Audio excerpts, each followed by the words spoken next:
Hello everyone, Casey Banks with KCBD News Channel 11 as we continue our Decision 2026 coverage of the upcoming municipal election as we interview all the candidates for mayor. And joining us now is Stephen Sanders, familiar face to some folks I'm sure who watch this municipal elections closely because we sat here 2 years ago and had this conversation. So for folks who may not know who you are, introduce yourself to the voters. Yes, my name is Stephen Sanders, Lubbock native. I'm a product of Lubbock Independent School District.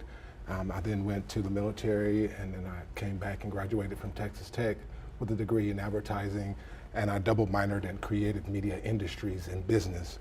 I got a chance to learn under people like Kent Hance and some other great people from the Rawls Business School. And what do you do for work?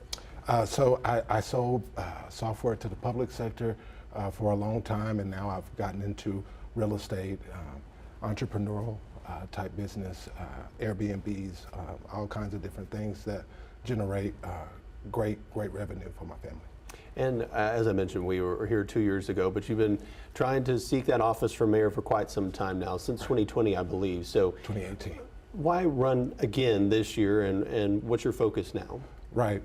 I'm the only candidate with a plan to make sure that we move from a running the credit card and swiping to a pay-as-you-go platform so that we can control our tax and our debt. Right now we're borrowing about $11.8 million from our reserves, which is a bad idea. And so we need to get things under control and make sure that we're taking care of the taxpayers' money the right way. And you mentioned that plan. Can you kind of go into what that plan would be in order to do that pay-as-you-go?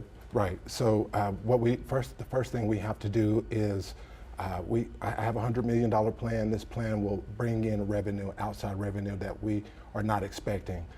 Business as usual has been our problem because we wait on the normal taxpayer dollars to come in from what we normally get. And the budget is about $950 million.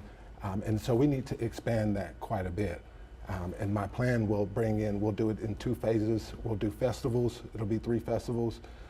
Just for a point of reference, if we bring 60,000 people into our city for an event and they spend $800 over the weekend in our hotels, in our restaurants, and with our small business owners, we generate $48 million just in one weekend. And so I plan to do that 3 times. Who does that help? The first line, it'll help our small businesses and give them some much needed cushion and room to breathe. That'll fall into 2 buckets for us as a city, our sales tax and our hotel occupancy tax, which allows us to fix our roads, do infrastructure projects, and obviously take care of our public safety and first responders, which is so needed for us. And right now, I think the economy is kind of up in the air, if you will. So if the economy does go south, you're elected mayor, and you're trying to implement that plan, do you have another avenue? Because if folks aren't spending money, that sales tax or that hotel tax wouldn't be coming in. Right. So the other part of the $100 million plan is for us to create an inland port on the I-27. We have access to the transportation market in a way that a lot of cities don't, because we have I-27 running right through our city. And this port will be able to house all of the big truckers and all of those big companies to be able to port their goods and be able to pick those up. And I've seen it in many different cities, and it'll generate at least $150 million. So we have a great opportunity to bring in a lot of funds that we haven't ever had before. And right now we're in a $5 million deficit sitting as right now, as we've been for many years. And so I just want the taxpayers to think about that when they go to the polls. Like, do you want someone to help bring us out of the deficit and create tax relief for each and every citizen? In this port, would this be a city venture? Yeah, it'll be a city venture. The good thing about that is that it won't necessarily go to small business owners, but it'll give the city some breathing room. So all of the big trucks that come through our city will port there, and people will be able to come and get all of their supplies from there, kind of like Estacado, a place like that, like a storage place. It won't cost us very much to do it, but we'll make a ton of money from doing that. And that's what we need. We need tax relief. We need to make sure that our citizens and our businesses are covered, not depending on what's going to happen with the economy right now. Whether it be that or some other project that's coming in the future, because the city is growing. How do you deal with, what's needed in terms of that infrastructure, water, and that sort of thing? Right, that's been a big deal, and the revenue that we'll bring in is how we'll be able to do that. If you really look at it, we have about 1,693 city employees, and so what we need to do is bring accountability to each department. I'll hold those department heads accountable for making sure that we can measure their work and that they're actually serving the people of Lubbock. And we spend millions of dollars on public safety, yet and still we have people being attacked by dogs, and people are not feeling safe in their communities. So we're going to make sure that we take care of that and spend our tax dollars wisely, and focus on the services that our city needs specifically. And would that be adding services, adding public safety officers? Well, right now right now we can't add any services. Right now we just need to take care of the basics. We've got to get back to the basics. Our city has a spending problem. We don't have a revenue problem. We have an allocation problem. We don't allocate the money the right way. We spend money on things that we don't necessarily need, and the taxpayers need to have a say in that. And that's what I want to do. For instance, LCAT. A lot of people are worried about their tax appraisals that have come in.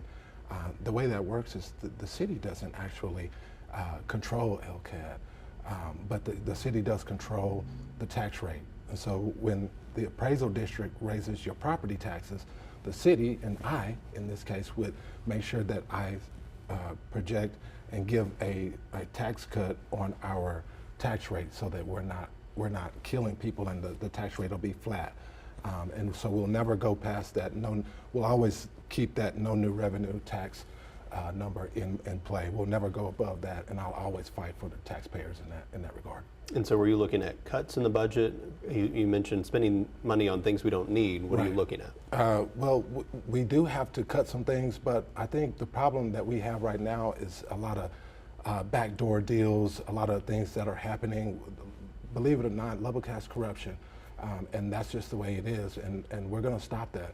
We're going to take a look at the budget. We're going to scrape it, and we're going to make sure that these are things that we can measure, and we can track every single dollar, every single penny, so that people feel comfortable with, for one, coming to invest in our city to help us grow our tax base, but also just making the citizens comfortable with the leadership that they have and building that trust between the citizens and the local government back up the way it should be.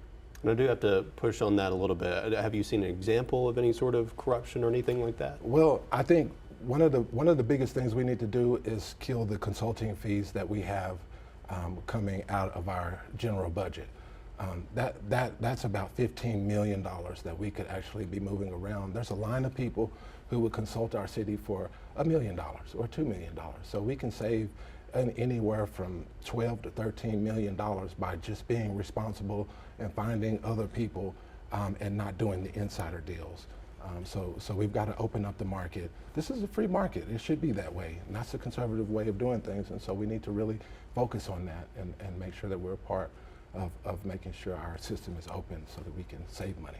And whether it's looking at the budget or something else, or attending council meetings, that sort of thing, why should people be focused on municipal government, focused on this election and participating in who their leaders are? Well, it starts at the bottom, and your leader is the person who brings your plans to the city manager and finds a way to make it happen.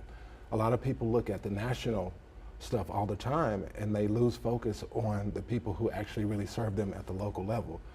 The thing that I want to do for people is make sure that their tax dollars are taken care of and that they're safe in their communities, and that we have a future plan. My $100 million plan is a plan that nobody's ever talked about before.